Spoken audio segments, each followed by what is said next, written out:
ఇంతలో పక్క రూమ్‌లో రమేష్ అని మా ఇమ్మీడియేట్ సీనియర్ కేడీస్‌లో ఉంటాడు. బ్రదర్ ఏమో బాగా చదువుతున్నాడు దేనికోసం అంటే, తను ఇట్లా దానికోసం చదువుతున్నాడు. నేనేమో ఇట్లా medicine Banaras Hindu university medical college కోసం అప్లై చేసిన చదువుతున్నా నేను అంటే, ఎందుకు బ్రదర్ నువ్వు ఇక్కడికి మన దగ్గర అంటే, లేదు బ్రదర్ నాకు ఇట్లా 3 సంవత్సరాలు 3 నెలలు ఏజ్ హ్మ్. గ్యాప్ ఇది 3 నెలలు పెద్దదుందట. దాటిపోతుంది. ఎలిజిబిలిటీ లేదు నాకు అంటే, నో నో నో కేఎంసీలో same entrance but you are eligible for KMC Kakatiya medical college అని చెప్పాడు. ఎలిజిబిలిటీ అంటే మరి డొనేషన్ కట్టాలి కదా! అవును డొనేషన్ 10,500 ఉంది. పోయి తెలుసుకో నువ్వు ఎలిజిబిలిటీ ఉంటది. హ్మ్. నువ్వు నువ్వు మెరిట్‌లో వస్తే నీకు సీట్ ఇస్తారని చెప్పాడు. దెన్ ఐ థాట్ ఎందుకంటే నాకు 5, 6 నాకు 10 ఏళ్ళప్పుడే నా నా మ్యారేజ్ ఎవరితో అనేది ఫిక్స్ అయిపోయింది మేడం. అవునా? మా మేనమామ బిడ్డ తను. అచ్చా! మా మేనమామ అందరికంటే మా మా మా మేనమామలు నలుగురు. దాంట్లో అందరికంటే చిన్న మా మేనమామ రాఘవులు గారు. ఆహా! రాఘవుల్ గారి రెండో బిడ్డ ఇందిర. సో, ఈమెతోని నా మ్యారేజ్ 10 ఇయర్స్ అప్పుడే ఫిక్స్ అయిపోయింది. ఇప్పుడు ఆల్రెడీ 2 ఫ్యామిలీస్ మధ్య ఒక అవగాహన. ఆయన అనుకోవడం, వీళ్ళు పిల్లలు.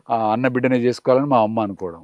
పొద్దున్నే సైకిల్ ఏసుకొని ఫస్ట్ టైమ్ కేఎంసీ మెడికల్ కాలేజ్‌లోకి అడుగుపెట్టడం. పోయి అక్కడ అకాడమిక్ సెక్షన్‌లోకెళ్ళి ఇట్లా విండో ఉంటది. దాంట్లోకెళ్ళి సార్ నేను నాకు 3 నెలలు ఏజ్ ఎక్కువైతాంది. నేను జాయిన్ కావచ్చా సార్ అని అడిగా. హ్మ్. ఇట్లా అప్లై చేసుకోవచ్చా సార్ నేను ఎలిజిబిలిటీ నాకు సీట్ ఏం అంటే ఆయన ఏమన్నాడు చేసుకోపో ఆ! నీకు మెరిట్ వస్తే సీట్ వస్తదని చెప్పాడు.